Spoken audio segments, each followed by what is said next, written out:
La communauté d'agglomération Sarreguemines-Confluence alerte ses habitants sur un fléau rencontré dans les stations d'épuration. Depuis quelques années, les lingettes domestiques inondent le réseau d'assainissement et causent des problèmes techniques. À Breidenbach, les travaux sur le réseau d'eau potable sont terminés. Vendredi, le syndicat intercommunal des eaux de Volminster, porteur du projet, a organisé une réception des travaux. Après plusieurs mois de chantier, les travaux concernent 4 rues du village. Les maires de l'arrondissement de Sarreguemines et du Pays de Bitche ont tenu leur réunion annuelle. L'Assemblée générale s'est tenue à Bliesbruck vendredi dernier. Jean-Marie Verlin, président de l'Institut du droit local, a donné une conférence sur le sujet. L'association Eden a organisé son tout premier salon à Petit-Réderchin. Le réseau d'entraide pour jeunes entrepreneurs du Pays de Bitche existe depuis 3 ans et compte déjà une quarantaine de membres. Ce salon était l'occasion de se faire connaître davantage. Et enfin, à Vousvillers, on a fêté Halloween comme il se doit avec un labyrinthe de l'horreur. Pendant 3 jours, la commune a proposé un parcours ponctué d'animations effrayantes. Une version pour adultes et une version plus soft pour les enfants étaient proposées.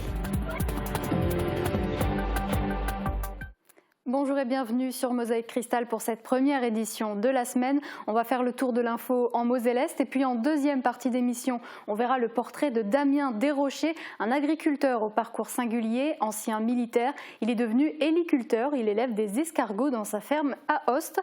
Ensuite, vous avez rendez-vous pour mettre les pieds dans le plat avec Sandrine. Cette semaine, elle réalise avec vous des choux farcis. Voilà, place à l'actualité maintenant. Les lingettes domestiques, bien que très pratiques, sont la cause de nombreux problèmes techniques dans les stations de traitement des eaux usées sur le territoire. La communauté d'agglomération Sarreguemines-Confluence lance un appel à ses habitants pour les sensibiliser à ce fléau. Un reportage d'Émilie Hazel. C'est une pompe que ces 2 employés de la casse sont en train d'ouvrir. L'objectif, nous montrer que les lingettes domestiques se faufilent dans chaque recoin. C'est à la station d'épuration de Willerwald, mise en service en 2012, que nous nous trouvons. Elle reçoit les eaux usées des stations de pompage de Willerwald, Ambach et Saralb, ce qui représente entre 7000 et 8000 habitants. Cette station est relativement moderne puisqu'elle possède des équipements de pilotage automatisés par ordinateur. Le grand fléau mis en avant, ce sont les lingettes domestiques qui peuvent être retrouvées dans plusieurs étapes de traitement des eaux. Ce problème est expliqué sur la station de Willerwald, mais il est présent sur tout le territoire. Les lingettes entraînent des dysfonctionnements dans les installations de la station d'épuration. Pour nos installations, pour les pompes, pour tout le matériel tournant, c'est une usure prématurée, une raison de chauffe des moteurs, des heures supplémentaires pour nos agents pour travailler sur l'extraction de ces lingettes. C'est des heures de camions hydrocureurs en plus parce que ça forme des bouchons sur les réseaux. Toutes les opérations dues à l'enlèvement des lingettes représentent 150 000 € par an de charges en personnel. Le remplacement prématuré des pompes, c'est 24 000 € par an. L'utilisation du camion hydrocureur pour éliminer les bouchons dans le réseau coûte 36 000 € par an à la casque, soit un total de 210 000 € que la communauté d'agglomération se voit dans l'obligation de répercuter sur la redevance pour assainissement. Souvent dites biodégradables, elles sont pourtant un danger pour l'environnement. On les retrouve dans les cours d'eau, par les surverses des réseaux. Forcément, un jour, ça va atterrir dans l'océan, ça va poser problème pour les organismes aquatiques. Elles sont imprégnées de produits, donc elles-mêmes ont déjà une source de pollution sur les rivières. Depuis le 1er janvier 2022, la loi anti-gaspillage pour une économie circulaire stipule qu'il est interdit de faire figurer la mention biodégradable sur les emballages de lingettes. Le mieux à faire, c'est donc de les mettre dans le sac bleu. Et la communauté d'agglomération Sarreguemines-Confluence possède 19 stations d'épuration et lagunes. Le mode de fonctionnement d'une station peut se comparer au pouvoir auto-épuratoire d'un cours d'eau. Le rendement des stations d'épuration est de 90 à 95%. À la sortie, on obtient 2 éléments, l'eau translucide qui retourne dans la Sarre et les boues qui vont être utilisées pour l'épandage agricole. Plus d'informations avec David Beillet, responsable du service assainissement à la Casque. Pouvez-vous nous expliquer le fonctionnement d'une station d'épuration ? Donc on va retrouver des zones de pré-traitement avec le dégrillage. Enlève les plus gros déchets qui ne seront pas digérés par les bactéries. Donc c'est des déchets solides qu'on voit à l'œil. le dessablage et le dégraissage. Donc on va enlever le sable qui naturellement par ralentissement du débit va décompter au fond et par différence de densité, tout ce qui est graisseux va flotter. Dans une deuxième phase, on a l'aération. Donc on va apporter de l'oxygène à des bactéries qui vont permettre la formation de flocs qui vont dans une dernière phase qu'on appelle la décantation. Tomber au fond de nouveau par gravité. On a après une phase de traitement des boues. Alors, les boues, c'est la concentration de pollution dissoute qui est agglomérée. Et là, on ajoute quelques produits, notamment du polymère pour floculer, pour épaissir. Ensuite du chlorure ferrique et de la chaux pour effectivement enlever le pouvoir un peu fermentescible des boues, puisqu'effectivement elles ont une odeur, puisqu'il y a des bactéries. Et donc comme la finalité de ces boues, c'est l'épandage agricole, c'est épandu parfois à quelques centaines de mètres des habitations, donc on préfère avoir une boue qui ne sent plus mauvais, quoi. Allez, on part maintenant au pays de Beach, à Breidenbach. Les travaux de renouvellement de la conduite d'eau potable viennent de s'achever. Initiés en 2019 par le syndicat intercommunal des eaux de Wolminster, les travaux ont démarré en juin de cette année. 4 rues de Breidenbach sont concernées. Il s'agissait des canalisations les plus endommagées du réseau. Vendredi, une réception des travaux était organisée dans la commune. C'est un reportage de David Orès. Ça y est, à Breidenbach, l'heure est à la réception des travaux de rénovation sur le réseau d'eau potable dans les rues de Valdouze, de Beach, de l'Église et d'Olsberg. Ce projet initié en 2019 est porté par le syndicat intercommunal des eaux de Wolminster. Le but était la réfection de la conduite d'eau, qui est très ancienne, très vétuste. On l'a changée parce qu'on avait pas mal de fuites. Ça nous revient trop cher. Trop cher en réparation. Le réseau date des années 50. Les anciennes canalisations en fonte ont donc été remplacées par de nouvelles en PVC, plus durables. En moins de 6 mois, ce sont 1035 mètres linéaires qui ont été posés par l'entreprise Wittmeyer de Silsheim, soit une 60aine de branchements neufs. Montant des travaux, plus de 555 000 € TTC, dont la moitié a été subventionnée par l'agence de l'eau, l'État et le département. Cette rénovation à Breidenbach rejoint la première phase d'un projet global avec les autres communes du syndicat, Wolminster, Ormerswiller, Epin, Nusswiller-les-Bitch et Lengelsheim. Un projet de rénovation à 3 500 000 €, dont la première tranche atteint les 1 300 000 €. L'État, le département et l'agence de l'eau, on a été séduits à la fois par l'intérêt, par la qualité et ensuite par la nécessité d'investir rapidement. C'est 60% de subventions de manière globale en sachant que la moitié est apportée par l'agence de l'eau. Et j'ai eu le plaisir évidemment en tant que conseiller départemental de défendre le dossier au département mais aussi à l'agence de l'eau. On a la démonstration qu'un syndicat des eaux, ici comme les autres, savent faire et gère en bon père de famille. Après Lengelsheim et Breidenbach, les travaux se poursuivent déjà à Wolminster et devraient s'achever en décembre. La deuxième tranche concernera les lieux dits Weiskirch et Eschwiller, ainsi que la commune de Nusswiller-les-Bitch. Ces travaux devraient démarrer d'ici mars-avril 2024. Et puis vendredi aussi, les maires de l'arrondissement de Sarreguemines et du pays de Beach étaient réunis à Bliesbruck. C'était l'assemblée générale annuelle de l'amicale des maires de l'arrondissement. Pour cette réunion, un invité a exceptionnellement donné une conférence sur le thème du droit local. Emilia Zell y était. L'Assemblée générale de l'amicale des maires de l'arrondissement de Sarreguemines s'est tenue vendredi soir au foyer socio-culturel de Bliesbruck. Pour cette réunion annuelle, un conférencier a été spécialement invité. Il s'agissait du président de l'Institut du droit local, Jean-Marie Verling. Les sujets de son intervention étaient le droit local, leurs spécificités et particularités juridiques. Le droit local, c'est l'ensemble des dispositions juridiques particulières à la Moselle, au Bas-Rhin et au Haut-Rhin.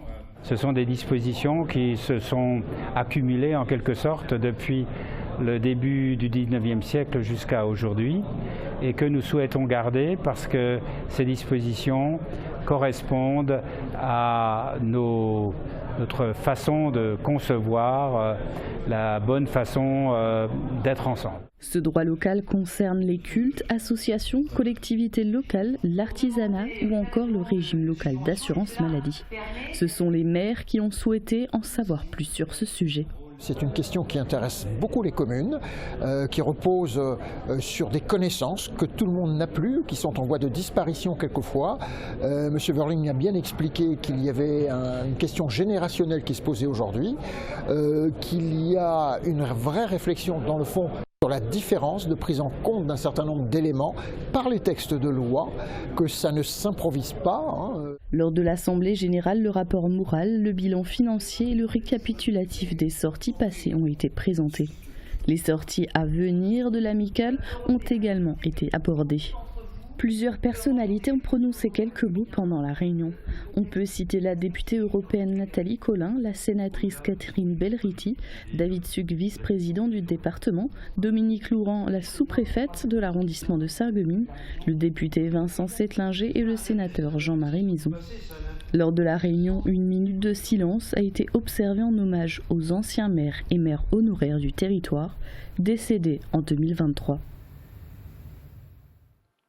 C'est une première pour l'association Eden, le réseau d'aide et d'entraide pour entrepreneurs du pays de Bitche et alentours, organisé son premier salon à Petit-Réderchin. Avec 3 ans d'existence, l'association compte aujourd'hui une 40aine de membres, parmi eux des artisans, des créateurs et des entrepreneurs. Retour sur l'événement. C'est une association qui fait son petit bout de chemin. Eden, ou plus précisément Entreprendre, Développer, S'entraider en Moselle-Est, a été créée il y a 3 ans. Son objectif est de créer un réseau d'entraide entre les créateurs, artisans et micro-entrepreneurs du territoire. Alors l'association elle est créée suite à un constat qui était vraiment flagrant, c'est qu'on avait une force entrepreneuriale dans le secteur et finalement on n'était pas sûr qu'elle soit très connue des gens aux environs, et aussi on était face chacun de notre côté à nos difficultés en tant qu'entrepreneurs. Dimanche, elle a organisé son tout premier salon à Petit-Réderchin, la commune de Saint-Naissance. 31 exposants étaient présents pour présenter leur savoir-faire au public. Delphine Rosard est devenue membre dès la création de l'association. Elle a pu bénéficier d'une aide administrative et législative. Le salon leur donne une nouvelle vitrine. Alors c'était une très bonne idée parce que ça permettait pour une fois de nous réunir aussi tout ensemble, de voir des personnes qui sont peut-être nouvelles, des personnes qui étaient déjà là avant, de tout simplement passer un beau moment. Et il y a beaucoup de convivialité et de bienveillance entre nous. Au départ, l'association comptait 4 fondateurs. Aujourd'hui, elle rassemble plus d'une 40aine de membres. À Woust-Villers, on a fêté Halloween comme il se doit. Pendant 3 jours, la commune a accueilli le labyrinthe de l'horreur, où les plus téméraires ont fait d'effrayantes rencontres. La journée d'hier était réservée aux enfants, avec des animations adaptées à leur âge. Thibaut Desmerlet et Guillaume Dumonteil.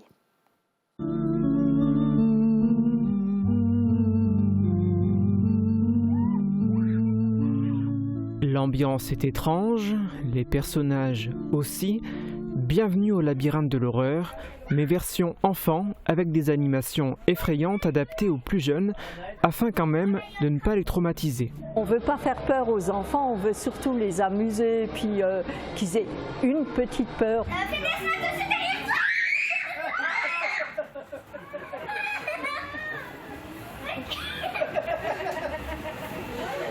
Ah, c'est pas une vraie, je pense que c'est une fausse. Non, c'est une vraie.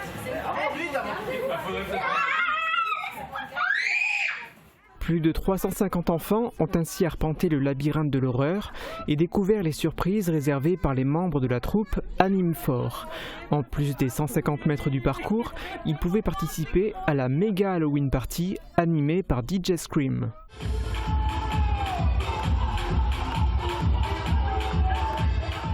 Les mêmes acteurs, musiciens et comédiens étaient de la partie vendredi et samedi et proposaient des activités plus dures, adaptées à un public adulte et averti.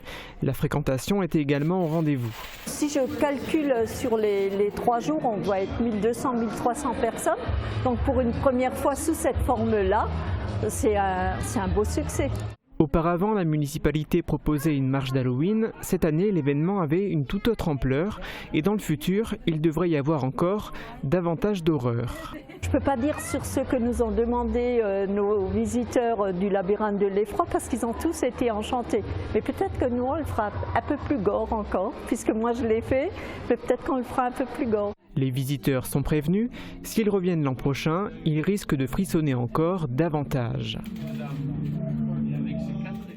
Voilà pour l'info de ce lundi 6 novembre. Après la pub, retrouvez le portrait d'un ancien militaire devenu éleveur d'escargots. Et Sandrine vous cuisinera une délicieuse recette de chou farci, alors restez bien avec nous. Couverture, crépissage, peinture et isolation. Avec Moder Habitat, votre maison sera belle et confortable par tous les temps.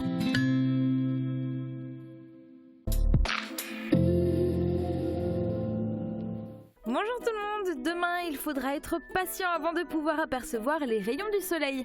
La matinée débutera sous les nuages et les averses pour laisser place en fin de matinée à des éclaircies. Côté température, les minimales iront de 6 à 8 degrés et les maximales de 10 à 11 degrés.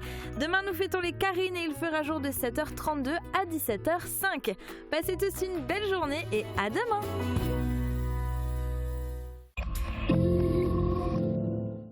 Avec Chauffage d'Orkel, misez sur une entreprise locale, forte de 30 ans d'expérience, fiable et présente pour assurer la maintenance dans la durée. Panneaux photovoltaïques solaires, pompes à chaleur, chaudières pellet, au gaz ou au bois, nous nous occupons des dossiers d'aide et de rénovation globale. N'hésitez pas, demandez votre devis chez Chauffage d'Orkel.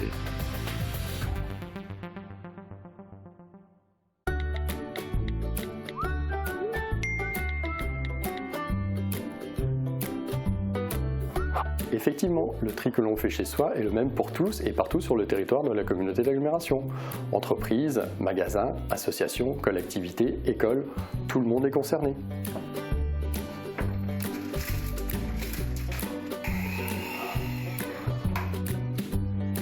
Malgré notre activité professionnelle très soutenue, nous avons mis en place des gestes de tri faciles à respecter au quotidien. Tous les déchets, qu'ils soient produits par un professionnel ou par un particulier, suivent les mêmes filières de tri et de valorisation. Le tri évolue. Pourquoi pas nous ?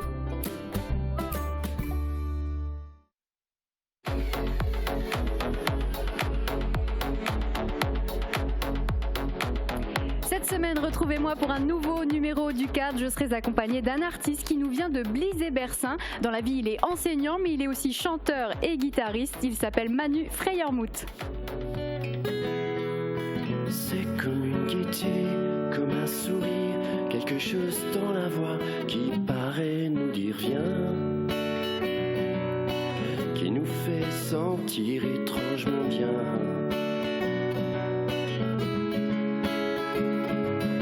C'est comme toute l'histoire d'un peuple noir qui se balance entre l'amour et le désespoir. Quelque chose qui danse en toi.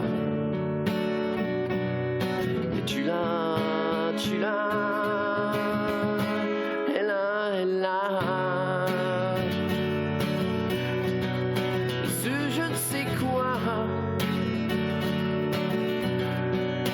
que d'autres n'ont pas. Pour découvrir cette émission en intégralité, rendez-vous ce jeudi sur Mosaïque Cristal. Allez, on va maintenant parler d'un métier assez peu connu, celui d'héliciculteur. Ces agriculteurs élèvent des escargots, bien souvent pour la consommation alimentaire. Environ 300 à 400 personnes en France en ont fait leur métier. Damien Desrochers est l'un d'entre eux, ancien militaire dans l'armée de l'air. Il élève désormais 80 000 mollusques dans sa ferme à Host. Colline l'expert l'a rencontré. Tout plaqué pour élever des escargots. C'est le choix qu'a fait Damien Desrochers, installé à Host. En 2010, le Lillois d'origine s'engage dans l'armée de l'air. Jusqu'en 2017, le sous-officier est informaticien. En fait, les deux insignes que j'ai en main, c'est les passages qui ont marqué ma vie quand j'étais à l'armée. C'est-à-dire que la première, celle-ci, c'est du fait que je suis un ARPET, donc je suis passé à l'école d'enseignement technique de l'armée de l'air. C'est une école qui se trouve à Saintes. Et puis la deuxième, avec la Croix de Lorraine, en fait, c'est l'insigne de la BR 35 lorsque j'étais en unité, du coup, affectée à Creil. Et au terme de son contrat, c'est un virage à 360 degrés que Damien opère pour devenir héliciculteur. Et là, ce qu'on voit, c'est mes escargots, les gros gris. Donc c'est une variété que j'ai choisie parce que c'est les plus gros qu'on puisse élever. Et par ici, les gens sont des bons mangeurs. Donc dans leurs assiettes, ils aiment bien avoir des gros escargots avec beaucoup de chair. Cette passion, je pense qu'elle vient de mon enfance parce que quand j'étais petit, j'avais l'habitude de faire un petit peu toutes sortes d'élevages. Et notamment les escargots, j'en ai fait à plusieurs reprises. Donc voilà, je pense qu'il y avait un petit peu ce côté historique-là. Et j'ai compris que ça répondait complètement à mes attentes. C'est-à-dire que je voulais travailler à l'extérieur, donc suivre les saisons. Comme j'étais informaticien, je voulais arrêter le virtuel et plus me rapprocher du vivant. Donc voilà, c'était vraiment, ça matchait complètement avec mes attentes. Aujourd'hui, le trentenaire élève 80 000 escargots qui se prélassent dans 300 mètres carrés de parc. Il y a la coco, tchouk. Alors moi, ils s'appellent tous Bobby. Les escargots, c'est tous Bobby. Et pourquoi Bobby alors ? Ça c'était une blague à l'armée avec des copains, on s'appelait Bobby comme ça, et puis c'est resté. Enfin voilà, c'est une blague d'entre nous. Et du coup, pour les bons souvenirs que ça me rappelle, j'aime bien appeler mes escargots Bobby. Mais cette nouvelle profession demande à Damien d'être un peu plus rapide que ses bobbies. L'éleveur alterne entre le nourrissage de ses mollusques, leur cuisine, mais récolte aussi leur bave pour en faire des cosmétiques. On avait déjà l'habitude en fait de formuler nos savons ou nos produits ménagers pour la maison. Donc on s'est dit on va essayer d'intégrer la bave à nos produits qu'on maîtrisait déjà. Puis après en faisant partager aux amis, à la famille, on a eu de très bons retours et c'est là qu'on a décidé de se lancer en fait. Mais avant de pouvoir confectionner de nouveaux produits en cette fin de saison, il est temps pour l'éleveur de rapidement récolter ses compagnons. Son objectif, ouvrir une boutique juste ici, à côté de son atelier de transformation. Voilà, et ça vous a peut-être mis en appétit. Et si ce n'est pas le cas, ne vous inquiétez pas, on retrouve maintenant Sandrine en cuisine pour une nouvelle recette de saison proposée par Rachel, des choux farcis. Bon appétit.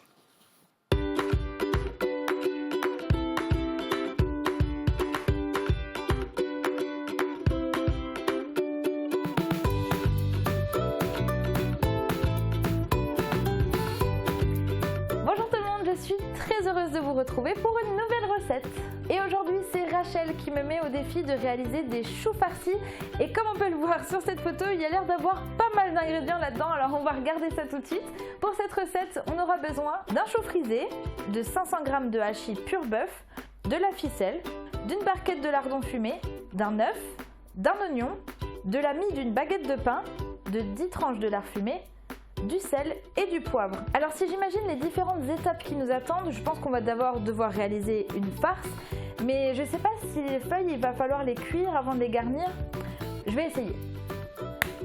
Ah non, vous voyez, elles vont se déchirer. Du coup, je pense qu'il va falloir les faire cuire un petit peu. Et plus précisément les blanchir, c'est-à-dire que je vais les faire cuire une dizaine de minutes, pas plus, dans de l'eau bouillante. Et pendant ce temps-là, je vais faire ma farce.